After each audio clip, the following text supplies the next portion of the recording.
Lideramos el camino de la opinión pública y buscamos que la cultura del debate alcance consensos y soluciones a los problemas de nuestro país.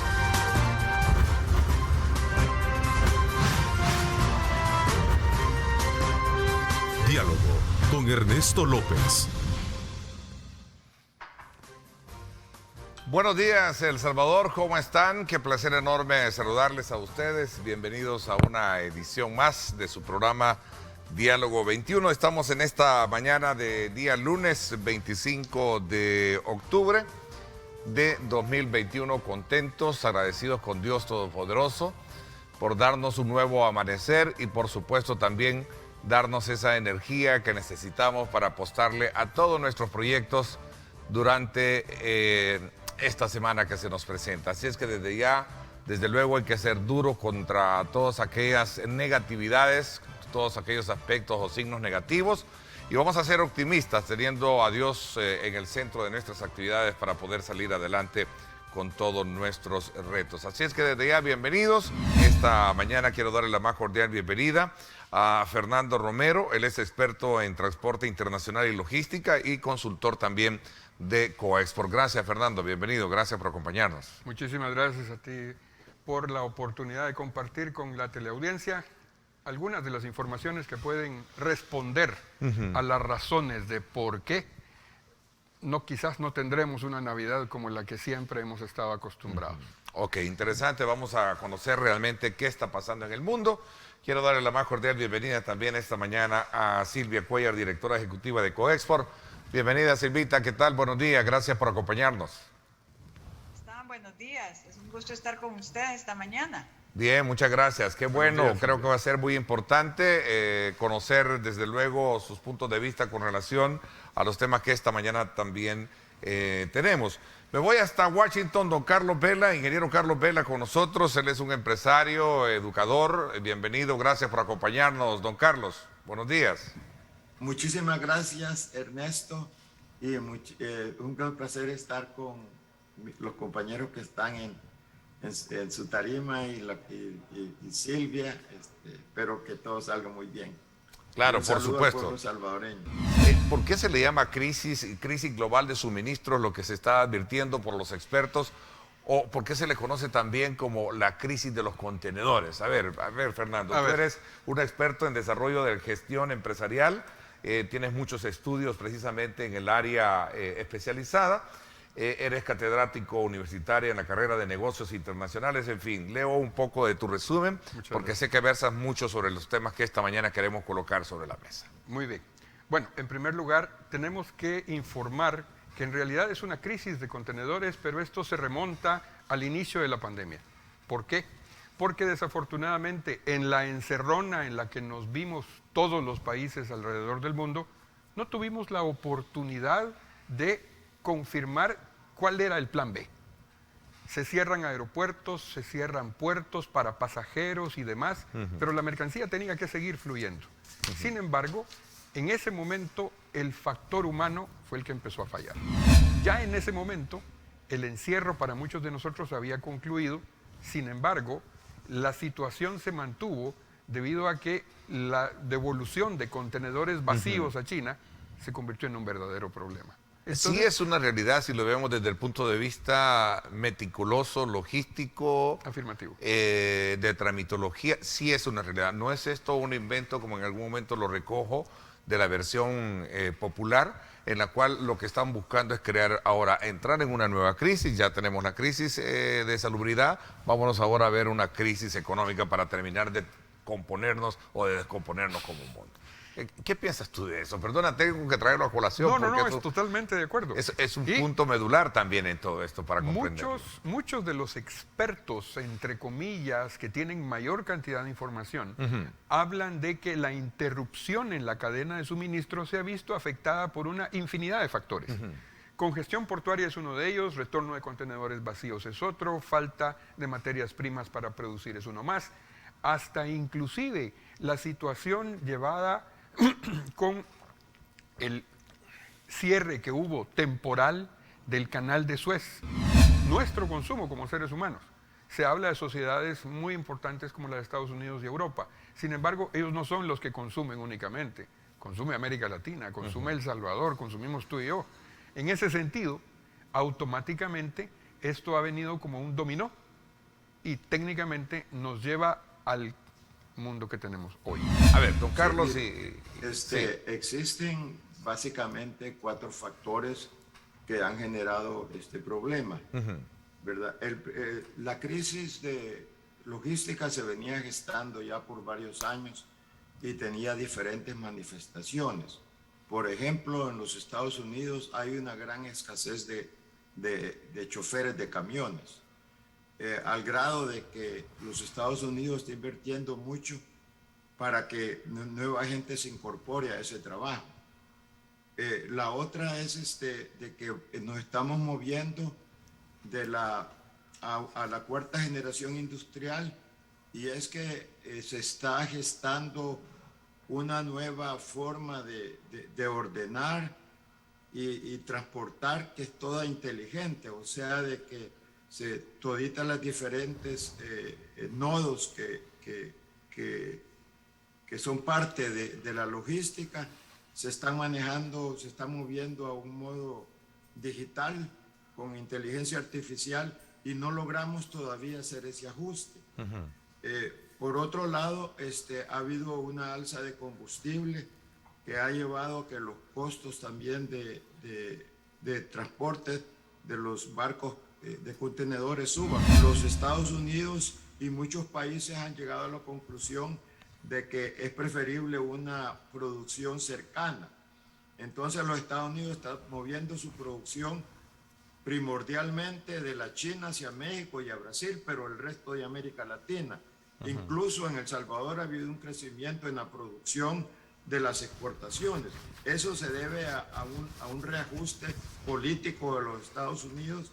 Primero, de que no puede depender en la China, porque la China durante la pandemia acaparó ciertos bienes que no le llegaron a tiempo a los Estados Unidos. Por otro lado, la misma gente quiere consumir y acaparar, tener en su casa más de lo que necesita. Entonces todo esto necesita un nuevo rebalance, ¿verdad? Y es lo que está generando toda esta crisis. Es bastante compleja. A ver, ¿cómo ustedes están viendo desde el ángulo de exportadores esta situación que de alguna manera se ha hecho llamar como la crisis global de suministros o crisis de los contenedores, y cuáles son de alguna manera los impactos que esto podría tener y traer consigo en nuestra economía? Bueno, gracias. Mira, ya aquí han explicado los orígenes, ¿verdad? Sí. Y todo lo que ha dado este problema, pero sí, para tal vez un poco acotar y para dar una idea de cuánto suben y cuánto incrementa esto, porque estamos hablando de 2 cosas. Uno es, y precisamente aquí lo dijeron, nosotros como exportadores, ustedes saben que requerimos importar, pues nosotros no tenemos insumos, necesitamos importar equipos, necesitamos importar materia prima, etc. Y mucho de eso viene de Asia, de China. Entonces, si incrementa esos costos de traer desde China hacia El Salvador y lo requerimos, ya allí empezamos a ver esos altos costos. Entonces, ¿a qué repercute? A que nuestros insumos, nuestras materias primas vienen definitivamente altas. Entonces, el importar a costos altos trae a que nuestra producción, por supuesto, tiene que incrementar sus costos y por ende el precio de exportación. En ese sentido, cuando ustedes ven las cifras estadísticas de exportación nuestra de este último año, ustedes van a ver que el crecimiento es mayor en valores, no así en volúmenes, porque eso quiere decir que estamos vendiendo con valores más altos. Entonces, lo que está pasando, y esto es en el mundo, no solo estoy hablando de El Salvador, porque definitivamente afecta a todo el mundo, es que, número uno, hay menos contenedores, entonces, por supuesto, menos contenedores a la orden del día. Silvita, Por entonces tanto, tú tenés que sí. apostar al contenedor que esté y le tenés que pagar lo que sea. No podemos decirle a nadie, mire, baje el flete. No se puede, esa es una cosa de particulares, vaya, entre tú y tú. No podemos tampoco estarle diciendo, mire, póngame más motoristas cuando no hay.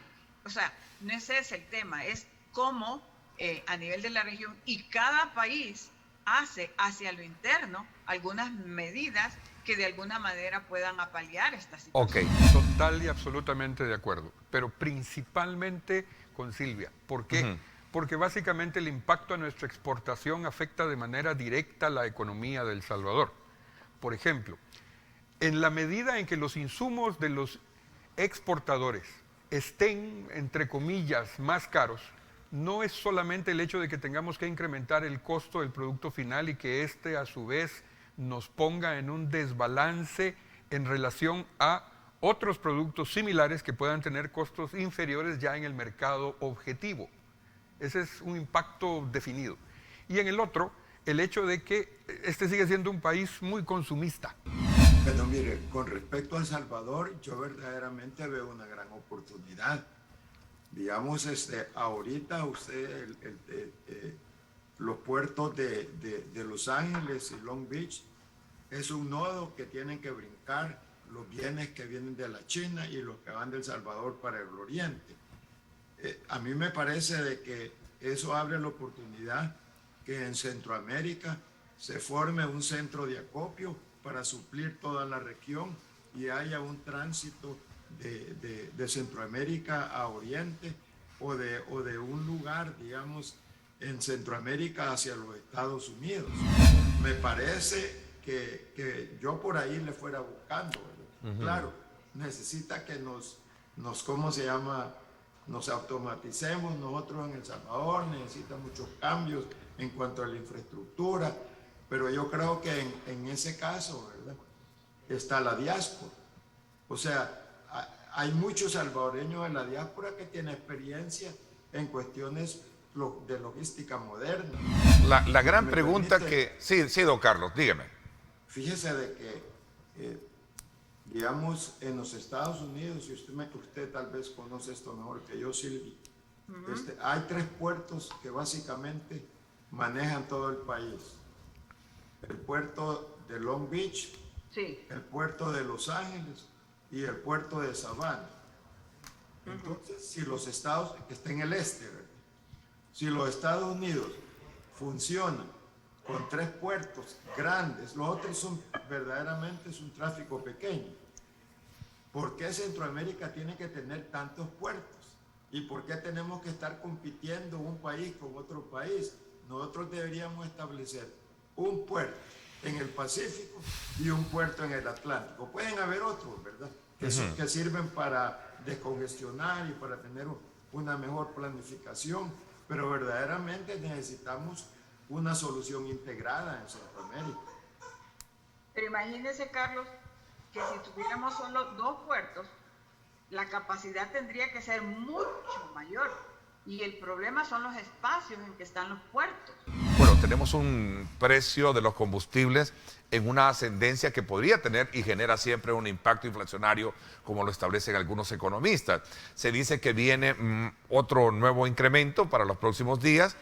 Se habla también, bueno, ya los empresarios del transporte que lideran don Raúl Alfaro ha advertido de que si no se escucha sus demandas a través del gobierno, la próxima marcha incluso, de las cuales se están convocando algunas organizaciones, él se va a hacer presente, pero no como persona, sino también los empresarios con, imagínate tú, con trailers en esas marchas.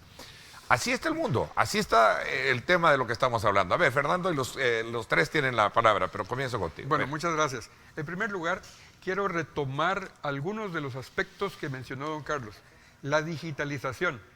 Para nosotros, como países, en este momento histórico, como región centroamericana, incluyendo Panamá, como bien apuntaba Silvia, es importantísima la digitalización.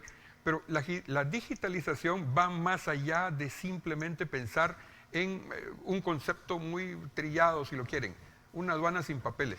Es parte de.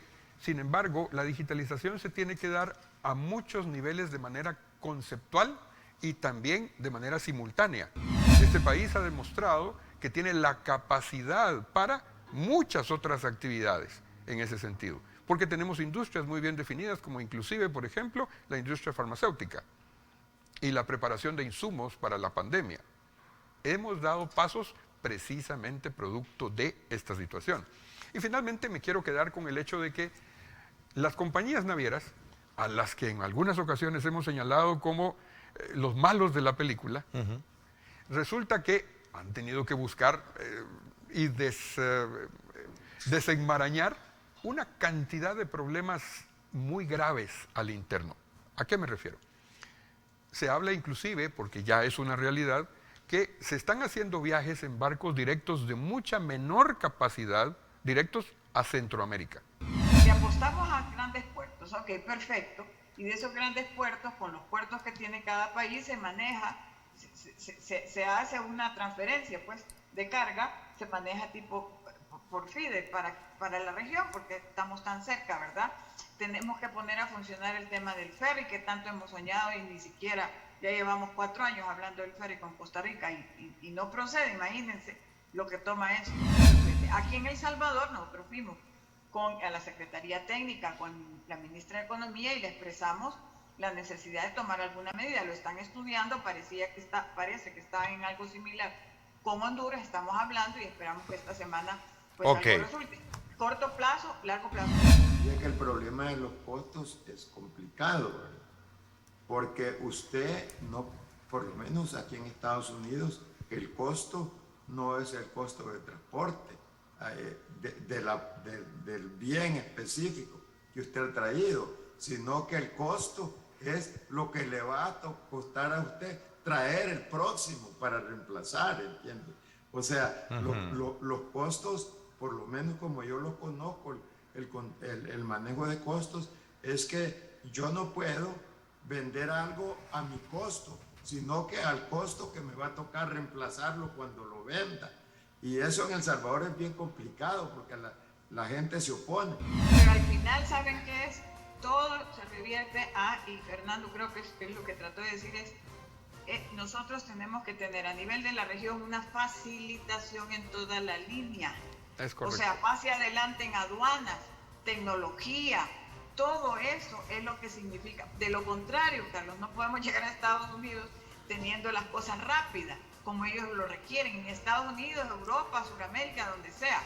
Gracias, Silvita, por habernos acompañado. Gracias, pero recordemos amenazas y oportunidades. Exactamente. También eso, ¿verdad? Don Carlos, gracias por habernos acompañado desde Washington. Muchísimas gracias. Yo quiero tomar esta oportunidad para enviar mi muy sentido pésame para la familia de Nicolás Martínez.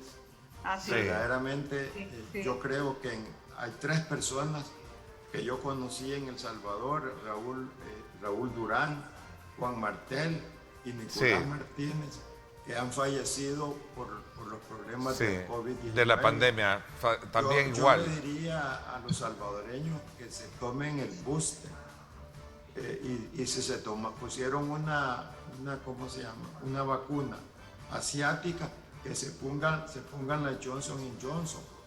Yo conozco gente de los el tiempo se me fue, sí, sin duda alguna. No hay excusa para no vacunarse. Así es, no hay. Igual me muestro solidario con la familia del doctor Nicolás, ¿verdad? Por ese fallecimiento, realmente.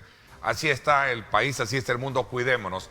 Les agradezco a los 3, muchísimas gracias, muy oportuno el tema. Vamos a conocer en la siguiente etapa del programa. Esta mañana, para hablar sobre temas importantes coyunturales, nos acompañan Cristian Guevara, diputado y jefe de fracción del Partido Nuevas Ideas. Bienvenido, gracias por acompañarnos, Cristian, qué gusto tenerte. Gracias, Ernesto, gracias por la oportunidad. Bueno, aquí arrancando la semana, ¿verdad? Así que de la mejor manera con ustedes. Gracias por acompañarnos. Walter Cotto también, diputado del Partido Nuevas Ideas. Walter, bienvenido nuevamente, gracias por acompañarnos. Muchas gracias, Ernesto, por la invitación. Muchas gracias a toda la audiencia que nos está sintonizando. Un saludo especial para todas las personas de La Paz, ¿verdad? Justamente que también están sintonizándonos en esta mañana. Creo que la población ha podido ver un notable avance en el desempeño de la Asamblea Legislativa Ayer estaba revisando las cifras, son 237 dictámenes lo que hemos dado en estos 6 meses, casi 200 decretos, 187 para ser exacto, y la población ha visto de que hemos pasado de una institución, un elefante blanco echado, a una institución que camina, que trabaja todos los días, y que bueno, que los fines de semana junto con mis compañeros, creo que es algo que nos caracteriza con Walter y toda la bancada. Nosotros andamos en campaña permanente, salimos a territorio, seguimos escuchando a la gente, seguimos proponiendo, buscando propuestas. Así que creo que ha sido una diferencia notable de esa asamblea desgastada, que era la institución más defenestrada del país, Ernesto. Solo tenía un 2% de aprobación. Me imagino que la gente, que las plazas fantasmas que tenían ahí, que por cierto ya no hay. Entonces, a una institución que la última vez que yo vi un resultado tenía un 37% de aprobación, es decir, hemos sacado una institución que estaba completamente llena de lodo y le estamos comenzando a dar brillo. Bueno, nosotros nos sentimos contentos y bastante satisfechos del trabajo que se está realizando hasta el día de ahora.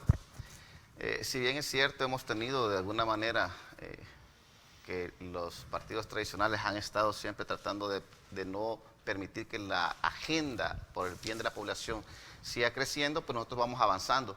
Y desde el 1 de mayo hicimos cosas que fueron trascendentales, por ejemplo, el tema de poder, los magistrados de la Corte Suprema de Justicia, que fue un tema que teníamos que resolverlo de inmediato, con referente también al fiscal general de la República, que dicho sea de paso, como ustedes ya bien lo conocen, era un fiscal que tenía sesgos partidarios. Desde ese momento comenzamos a hacer trascendencia, pero no nos hemos quedado ahí.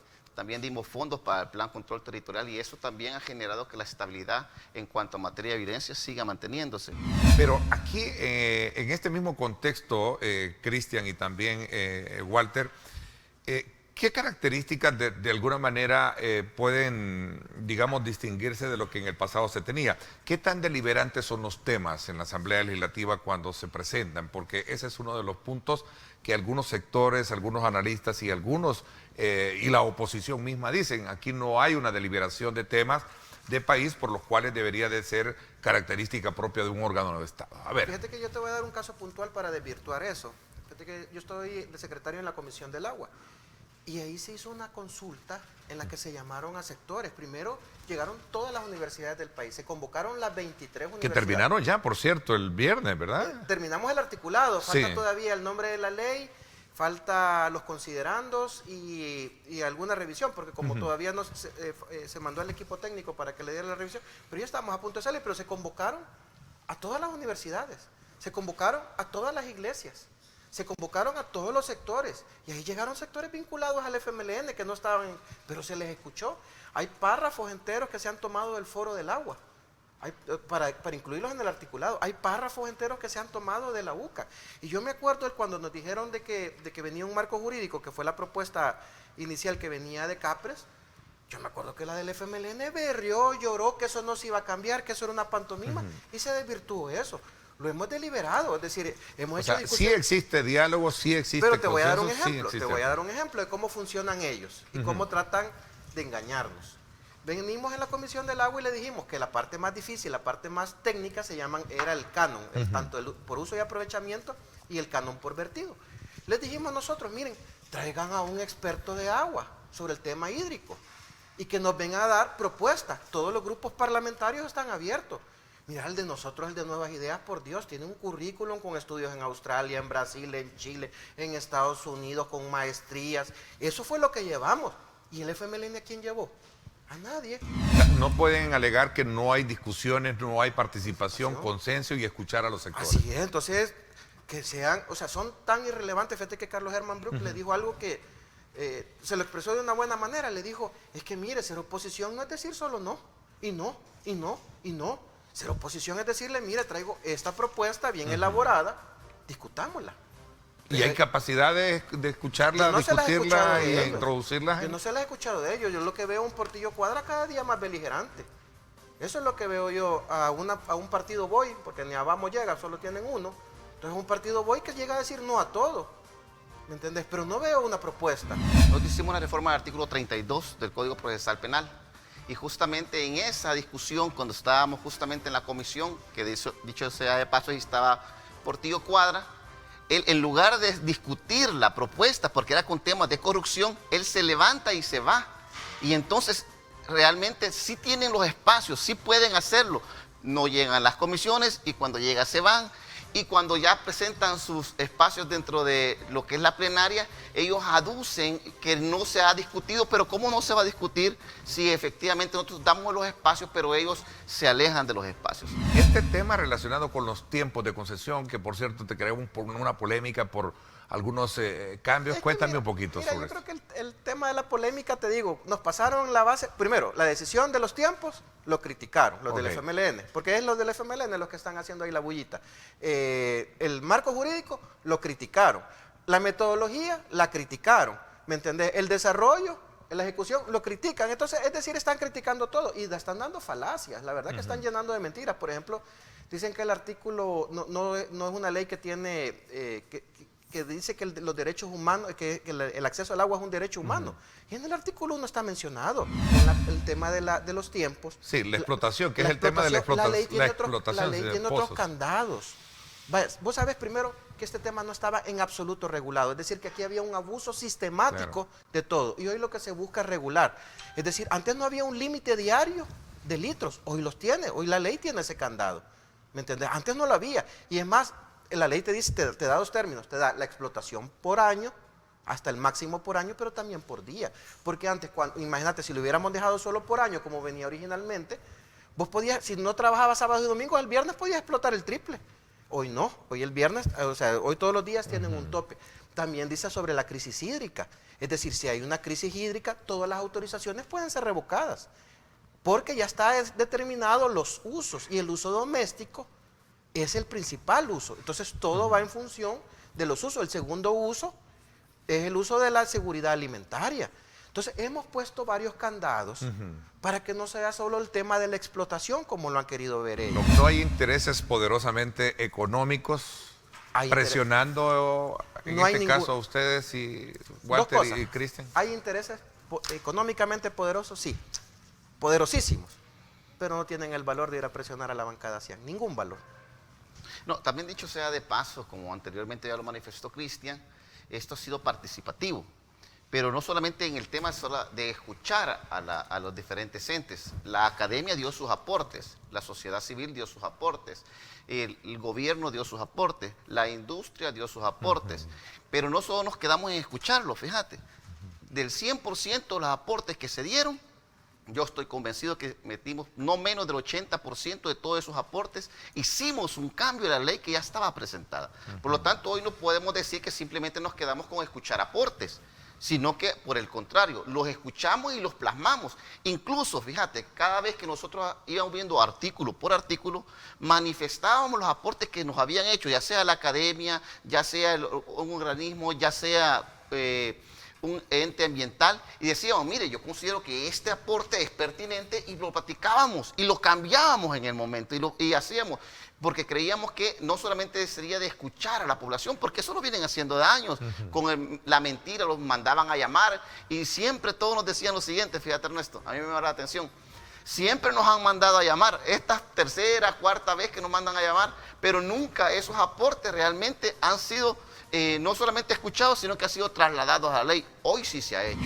Y para ello nosotros, lo primero o lo trascendental, la gente debe saberlo y no se le debe olvidar, es que este recurso hídrico, que el agua como tal, jamás va a ser privatizado y jamás va a poder ni de manera análoga decir que se va a privatizar. Y eso creo que desde ya para nosotros es una victoria, ¿verdad? Ok, esta iniciativa presentada por Gobernación que habla sobre el derecho de explotación y explotación que puede tener cuando existen intereses públicos ha despertado ciertas inquietudes en algunos sectores jurídicos, sobre todo por los abusos que esto pueda tener, sobre todo cuando se trata de hacer una declaración de bienes públicos, que a quién le corresponde definirlo como tal.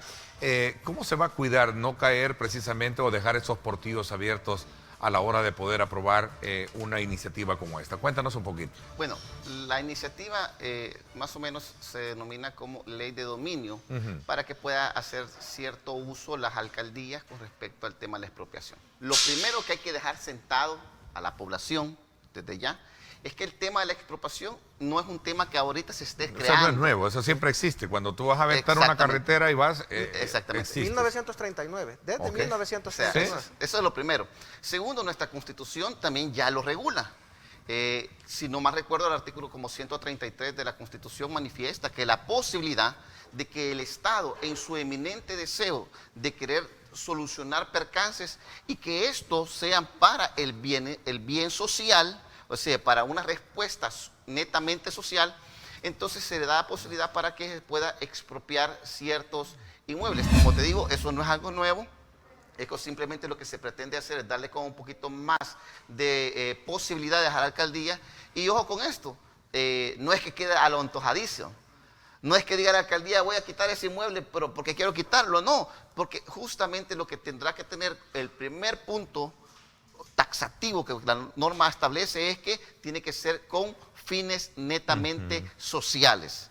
Y segundo es que no obstante que sean fines sociales, tendrá que cancelarle a la persona correspondiente si en su caso se logra comprobar efectivamente que ese es un fin netamente social. Bueno, fueron tajantes también como fracción para decirle no al aborto. También se votó contra eso, exacto. ¿sí? También, bueno, hicimos algo, fíjate, histórico. Nunca el tema del aborto había pasado al Pleno. Jamás había pasado al Pleno. Ellos metían sus iniciativas, como te digo, esto es una agenda de financiamiento internacional y es por eso que nosotros nos oponemos con fuerza cuando vemos injerencia de otros países. Porque si sabemos que hay injerencia con un tema, poco a poco van a meter sus agendas y una de las agendas es el aborto.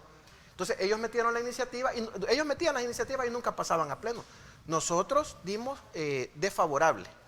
Entiendo que tu comisión, sí. Walter, la comisión por cierto. desfavorable. Eso significa que en 6 meses ellos no pueden tocar el tema. Han sido criticadas por organismos feministas, ¿no?, que han estado abogando por una agenda de esta naturaleza. Sí, debemos entender que todos los sectores tendrán ellos la libertad de poder expresarse como tal. Okay. No obstante, creemos que en este país la mayoría de las personas están de acuerdo con respecto a la medida que se tomó. Ok, el tiempo se me fue, Cristian. Gracias, como siempre, un gusto tenerlos acá. También a ti, Walter. Gracias por habernos acompañado. Enorme gusto. Gracias, Ernesto. Gracias, y espero tenerlos más seguido para que nos vengan a actualizar sobre estos temas que es importante. Aprovechar la presencia de ustedes para despejar todas las dudas que se generan en los debates, que sin duda alguna se generan con estos temas que son bastantes neurálgicos. Vamos a despedirnos. Gracias por mi parte. Esto es todo por hoy. Pásenla bien y como siempre recuerden lo más importante, amar a Dios sobre todas las cosas. Lideramos el camino de la opinión pública y buscamos que la cultura del debate alcance consensos y soluciones a los problemas de nuestro país.